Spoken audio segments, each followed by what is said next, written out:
If you're an entrepreneur or a business person and you need to pitch ideas, or you need to sound absolutely confident in everything you say without mumbling or fumbling or stumbling over what it is that you need to deliver in clear and crisp terms, then I got 3 suggestions for you.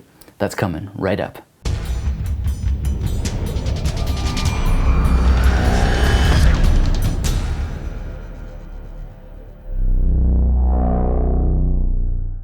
Hi there, this is Anthony Metivier from MagneticMemoryMethod.com. And nothing is more painful than having to give a presentation or even just a pitch in person and you can't remember what it is that you wanted to say. And memory is such a fascinating thing. You can use hard memory techniques, and I'll talk to you about those in a second. But one of the first things that you need to understand is that your memory comes from your brain. And your brain is a physical entity. So the first tip that I got for you is to take care of your brain as a physical entity first. Before you get all worried about learning memory techniques and practicing memory techniques so that you're able to rapidly learn and remember and recall information, whether it's just simple sets of information or more complicated things, like if you wanted to learn statistics and have oodles of data and so forth, that's going to take a little bit of practice. But it all starts with just understanding that your memory comes from your physical brain. And when you take care of that, your memory gets better already. So a lot of people, they go to memory supplements, and I'm going to tell you right now that if most of those memory supplements, if you look at them, they give you a 0.02% verbal memory advantage. What does that mean? I have no idea, but I do know that if you just drink water, you're probably going to get a lot better than that, because a hydrated brain is bigger, it's more conducive to health, and it is already going to remember things better for you. But most people walk around with a dehydrated brain. Now, part of this taking care of yourself is getting a better sleep, getting fitness, and just generally feeding yourself better. And there are foods that are very good for your memory, such as blueberries and walnuts and salmon, and even green tea has been shown in the science to help you improve your memory.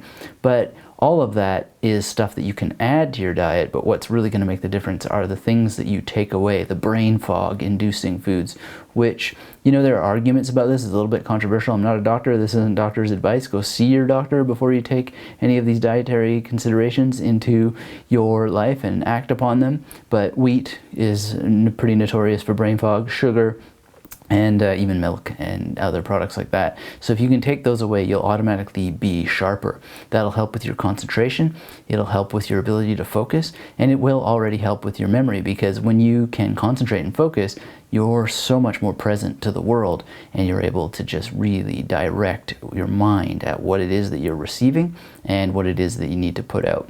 Now, the second tip that I have for you is to break information down into components, into related pieces.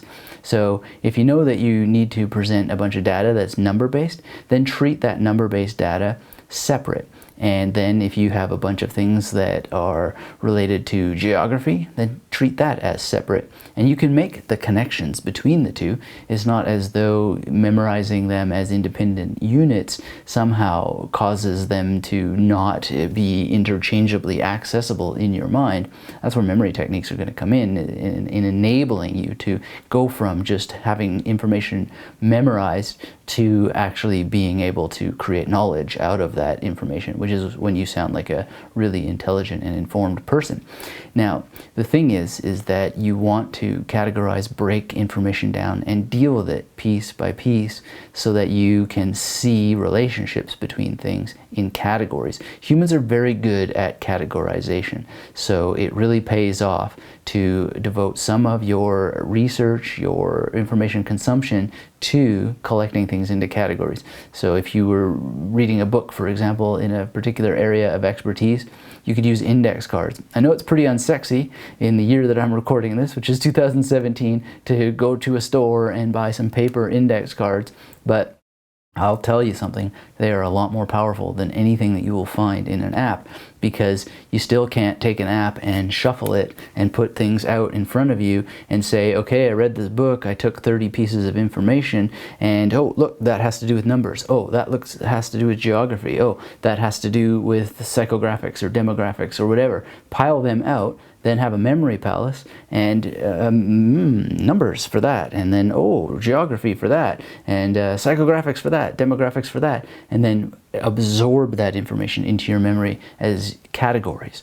You can't get an app that will help you any better than index cards. Index cards are amazing for this. And so that is suggestion number 2. My third suggestion for you is to learn memory techniques. Learn to actually take the information on those memory cards, associate them with things that you already know, like using a memory palace, then knowing how to create a memory palace. So you have a distinct journey through that memory palace where you have magnetic stations that enable you to create associations with magnetic imagery and then revisit that imagery later and decode what you've created there and recall the information. And not in this fantasy way that you're going to make a memory palace and, oh, it's going to be there forever, but in the better way, which is that you're going to use the memory palace to get that information into long-term memory so that you have it on hand and you can create connections between your different memory palaces and just recall information without needing the memory palaces. In many ways, memory palaces are like training wheels for your memory. Now again, that quality of your memory is dictated by the health of your brain. So take care of your brain, think in categories, and use memory techniques. If you'd like my free course on memory techniques, I'd be delighted for you to take it. It's at magneticmemorymethod.com/YT. You're going to love it. I take you through how to create a memory palace, how to organize that journey that we talked about in the most intelligent possible way. And there's even a little homework assignment there for you. And I'd be delighted to hear from you after that you complete it. And you know, making the most out of your memory while you're here on planet Earth is one of the most beautiful things that you can do, but it all starts with your brain. And so take care of that brain of yours. And until we speak again, thank you for watching this video. I hope you enjoyed it as much as I enjoyed making it for you, and we'll talk soon. Keep yourself magnetic.